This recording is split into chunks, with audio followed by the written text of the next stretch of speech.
안녕하십니까. 저는 세네갈 목장 목녀 고순열입니다. 841차 평신도 세미나를 참석하며 느끼고 결단했던 것들을 함께 나눠보겠습니다. 이번 세미나는 저에게 참 많은 은혜가 되었고 큰 도전이 되는 귀한 시간이었습니다. 꿈꾸는 교회의 세미나실에 앉는 순간 제 눈에 확 들어오는 글이 있었습니다.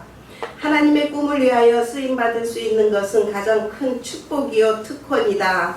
시시때때로 자주 듣던 말임에도 이번 세미나 기간에 이 말씀이 내 가슴에 계속 요동쳤습니다.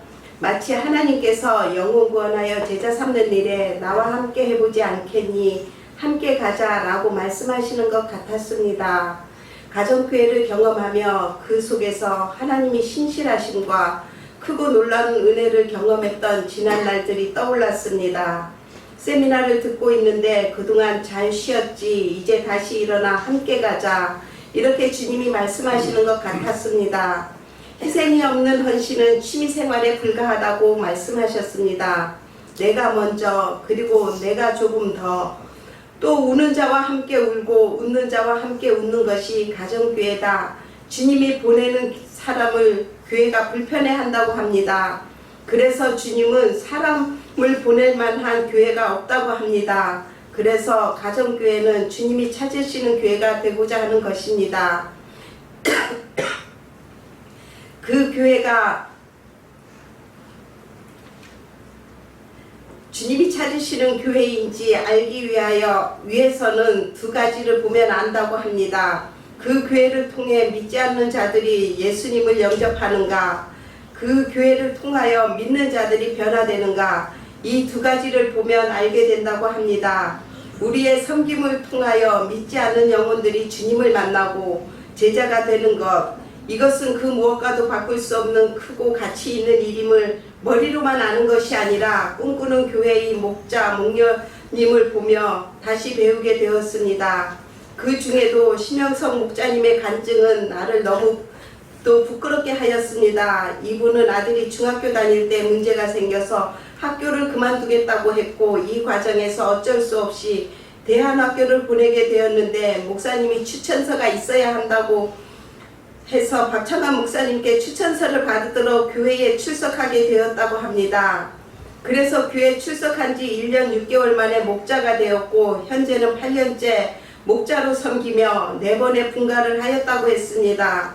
목원들보다 성경의 지식도 없고 형편도 어려운 상황에서 목자가 되어 목원을 섬기는 것은 너무 큰 부담이었다고 했습니다. 그런데도 순종하여 목자와 목녀로 안수받았지만 매주 밥을 하며 섬기는 일은 절대 쉽지만은 않았다고 합니다. 늘 재정도 부족하고 목녀님이 손이 커서 음식을 많이 하고 목원들이 돌아갈 때면 바리바리 싸주고 그러면서 부부싸움도 많이 했다고 합니다. 음식을 조금만 적게 하면 돈을 조금이라도 아낄 수 있었을 텐데 하는 마음으로 목녀님에게 잔소리도 많이 했다고 합니다. 그렇지만 목녀님은 들은 척도 안 하며 지속적으로 섬겼고 나중에는 목원들이 반찬을 하나씩 해서 가져와 큰 도움이 되었다고 합니다. 또 문제가 있었던 아들도 잘 성장해서 이제는 취직도 하고 가정이 회복되었다고 합니다. 목원 중에 한 사람은 부모님한테 버림받고 대형교회에서 상처를 받아 세상을 향한 불만으로 가득 차서 조직에서 활동하며 험한 세월을 살았다고 합니다. 그런 영혼을 품고 섬기며 섬겼더니 그 삶이 바뀌었습니다. 나중에는 드럼 봉사를 하던 중 담낭암 말기 판정을 받아 병원 생활을 하였는데 목녀님이 병원을 찾아가 정성껏 돌봐드리던 중 그 목원이 아내와 결혼을 못했다고 해서 목장 식구들과 주일 설교 말씀을 주례사로 삼아 결혼식을 대신하고 그 두 부부 목사님, 목자님과 제주도 신혼여행까지 다녀왔다고 하였습니다. 그 아픈 와중에도 외출증을 끊어 목장 모임과 주일 예배를 단 한 번도 빠진 적이 없고 평생을 살면서 이렇게 행복한 적이 없다고 고백했다고 합니다. 그 누구에게도 사랑받지 못하고 외면당했던 사람이 가정교회를 만나 죽음 앞에서도 제일 행복하다고 고백할 수 있었던 것은 목자님과 목녀님의 섬김과 희생 덕분에 가능했음을 보여주는 위대한 일이라 생각했습니다. 세상을 떠나면서 아내와 자녀를 목자님께 부탁하며 천국으로 소천하였다고 합니다. 이 일이 얼마나 위대한 일인지, 하나님께서 얼마나 좋아하실지 그 상황이 눈앞에 그려지는 것 같았습니다.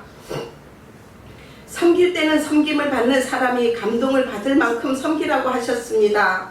비록 이 일은 결코 쉬운 일이 아닐 것입니다.